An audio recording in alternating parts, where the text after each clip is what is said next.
Tapos na ang lahat,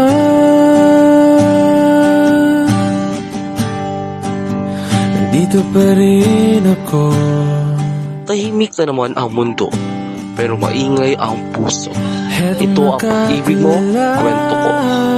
Dito natin binubuhay mga pag-ibig na hindi pinalad, mga salitang hindi nasabi, mga pangakong hindi natupad, at mga pusong natutong magmahal kahit masakit. Kung nasaktan ka ngayon, hindi ka nag-iisa. Makinig ka lang dahil ang pag-ibig mo, kwento ko ngayong gabi. Magandang gabi. Kung may tao mang kailanman hindi naging bida sa sariling kwento, siguro ako yun. Ako si Rosa, at ito ang kwento kung paano ko natutong magmahal nang hindi kailanman pinili. Hindi ako lumaki na inaasahang may magmamahal sa akin. Bata pa lang ako, sanay na akong maging pangalawa. Pangalawang tanong, pangalawang sagot, at pangalawang option. Kaya na makilala ko si Andres, hindi ko siya minahal agad. Hinintay ko.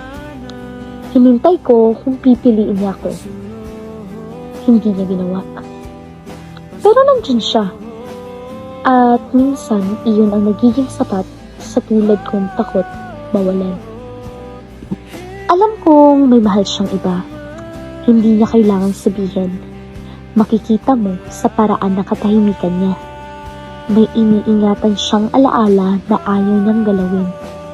At sa halip na umalis, mas lalo akong nanatili. Dahil ganito pala ako magmahal. Kapag alam kong hindi ako ang pipiliin, mas lalo akong nagsusumikap. Hindi ko plano magsinungaling, pero dumating ang araw na ramdam kong aalis na siya. At natakot ako. Hindi ako nagsinungaling dahil masama ako, kundi dahil mahal ko siya. Sinabi kong buntis ako, at sa sandaling iyon, alam kong wala na akong babalikan na katotohanan.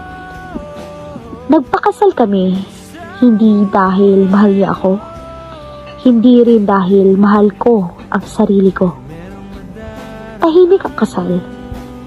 Walang sigawan, walang drama, pero araw-araw, parang may namamatay sa loob ko.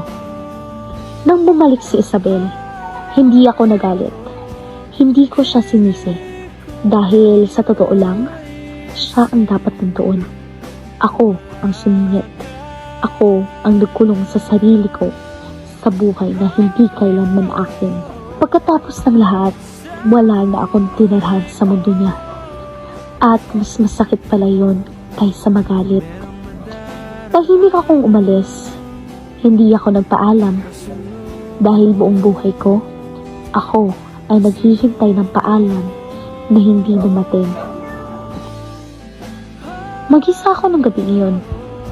Walang drama, walang sulat. Pagod lang ako. Pagod na mahalin ang lalaki ang hindi kailanman tumingin pabalik. Hindi ito aksidente. Hindi rin ito galit. Isa lang itong desisyong ginawa ng babaeng wala nang gustong ipaglaban. Humiga ako. At sa huling sandali, ang naisip ko, hindi si Andres, hindi si Isabel, kundi ang batang ako na sana tinuruan kong piliin ang sarili niya. Nagpakamatay ako hindi dahil kay Andres, kundi sa pagtaksil ko sa aking sarili na naging desperada ako para lang piliin ang Andres. Kahit na alam ko sa sarili ko, hindi niya ako minahal. Kung may isang bagay akong pinagsisihan, hindi ang pagmamahal ko, kundi ang pananatili sa lugar na malinaw na hindi para sa akin.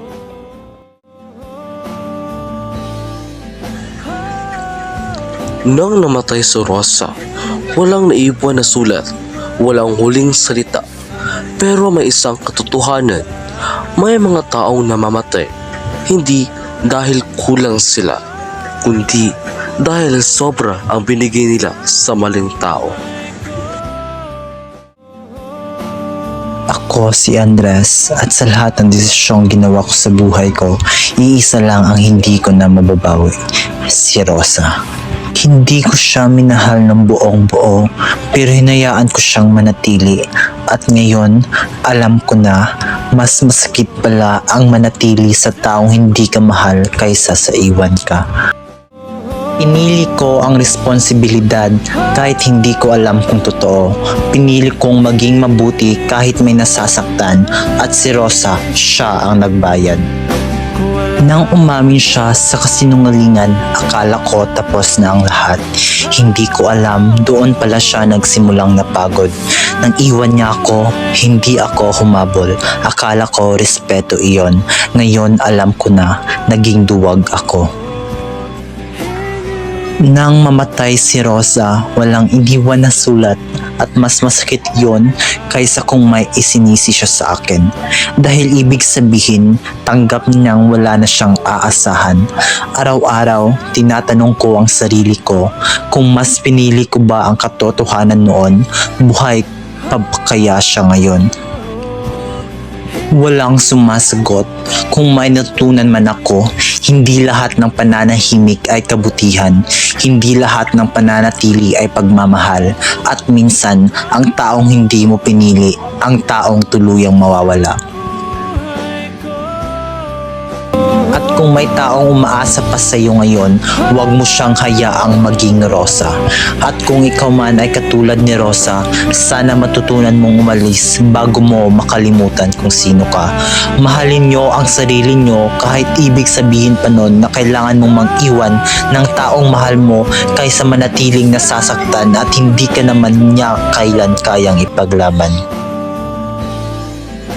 Dito nagtatapos ang kwento natin sa gabing ito, pero ang damdamin hindi basta natatapos. Kung may pag-ibig kang gustong bitawan o pusong gusto mong ipaglaban, nandito lang ako, handang makinig. Hanggang sa susunod na kwento, pag-ibig mo, kwento ko. Narin ka pa ba?